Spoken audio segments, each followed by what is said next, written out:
ওঙ্কার বাংলায় সঙ্গে রয়েছে আমি শিল্পা। আসছে বিস্তারিত খবরের দিকে। বজবজে গিয়ে বিক্ষোভের মুখে সুকান্ত মজুমদার। 100 দিনের কাজের টাকার দাবিতে বিক্ষোভ দেখালেন স্থানীয়রা।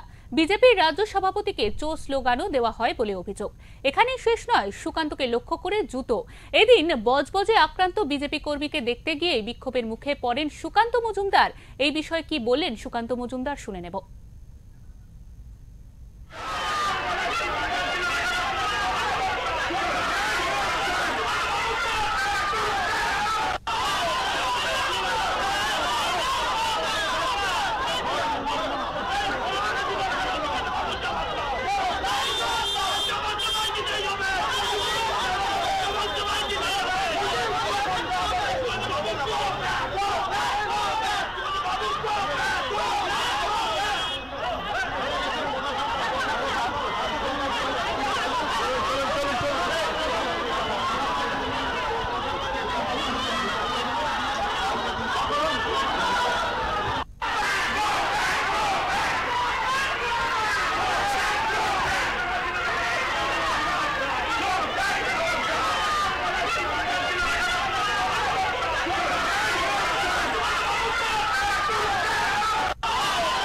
ভয়ঙ্কর বাজে জায়গায় যাচ্ছে।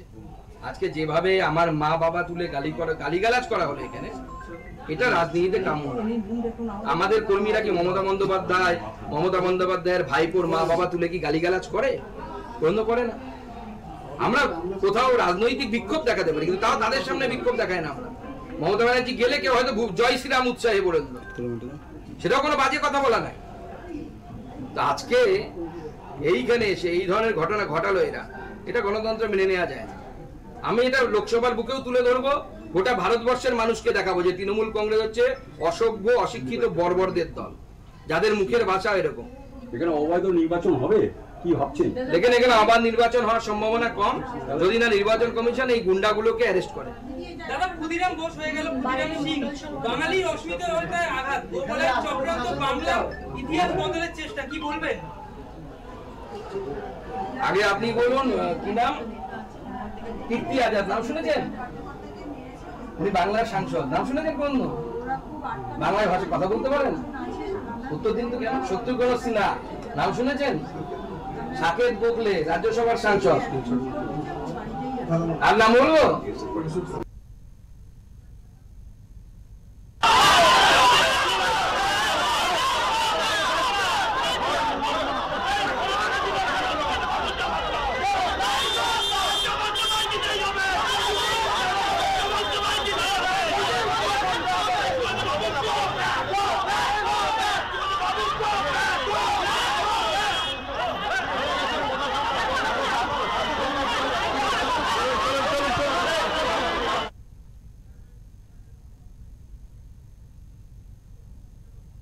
এ বিষয়ে বিস্তারিতভাবে জেনে নেব আমাদের প্রতিনিধি সঞ্জয় মাঝের থেকে।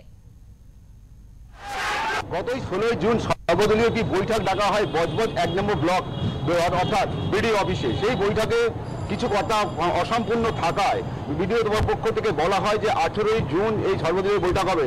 সেখানে উপস্থিত হয় সমস্ত রাজনৈতিক দল। সেখানে বিজেপি পক্ষ থেকে 4 জন উপস্থিত হন কর্মী এবং বিডিও অফিসে যাওয়ায় তারা আক্রান্ত হয়, এমনটাই অভিযোগ হয়। তারপর আক্রান্ত দেখার জন্য বিজেপি পক্ষ থেকে আসেন সুকান্ত মজুমদার এবং বজবজ হাল্লার পাড়ায়। কিন্তু এখানেই সুকান্ত মজুমদার আসাতে বজবজে একটা উচ্ছৃঙ্খল পরিস্থিতি তৈরি হয়। তৃণমূলের পক্ষ থেকে রাস্তায় সারি সারি লোক দাঁড়িয়ে থাকে। সুকান্ত মজুমদার দেখা মাত্রই তারা ব্লো ব্যাক স্লোগান তুলতে শুরু করেন এবং কেন্দ্রীয় 100 দিনের প্রকল্পের টাকা কোথায় গেল সুকান্ত মজুমদার থেকে তারা জবাব চায়, এই স্লোগান দিতে থাকে। তারপর সুকান্ত মজুমদার আহতের বাড়িতে যান এবং ওনার সঙ্গে কথাবার্তা বলেন। কথাবার্তা বেরোনোর সময় সুকান্ত মজুমদার যখন এখান থেকে তার কর্মসূচি ত্যাগ করে ফিরে যাচ্ছিলেন, সেখানে তখনই তৃণমূল কর্মী মহিলা কর্মীর সঙ্গে বিজেপির মহিলা কর্মীর মধ্যে ধস্তাধস্তি হয়, জুতো ছড়াছড়ি হয়, একটা বিশৃঙ্খল পরিস্থিতি তৈরি হয়। পুলিশকে যথেষ্ট হিসমিস খেতে হয় পুলিশ প্রশাসনকে। সুকান্ত মজুমদার অভিযোগ করে যে আমি একজন কেন্দ্রীয় মন্ত্রী, এখানে আসায় পুরী আমার নিরাপত্তা দিতে সম্পূর্ণ ব্যর্থ। এবং তিনি এইটুকু সুকান্ত মজুমদার বলে এটা একটা রাজনৈতিক, আমার পার্টি কর্মীরা যদি মার খায় সেখানে দেখতে আসতে হলে ডায়মন্ড হাওড়ায় এইভাবে যদি বিরোধীকে আক্রান্ত হতে হয়, এর থেকে ভাষা প্রতিভা তার কাছে নেই। তিনি সমস্ত ঘটনার নিন্দা করেন।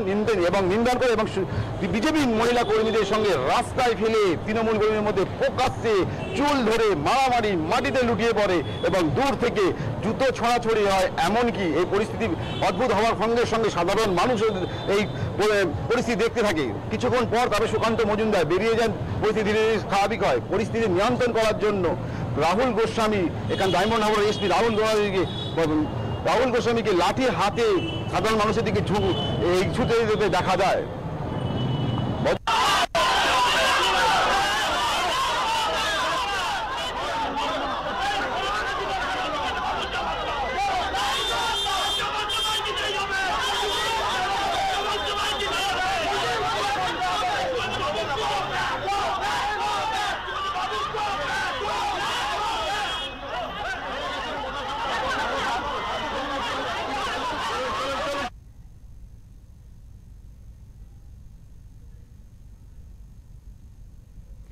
বজবজ থেকে সঞ্জয় মাঝের রিপোর্ট, ওঙ্কার বাংলা।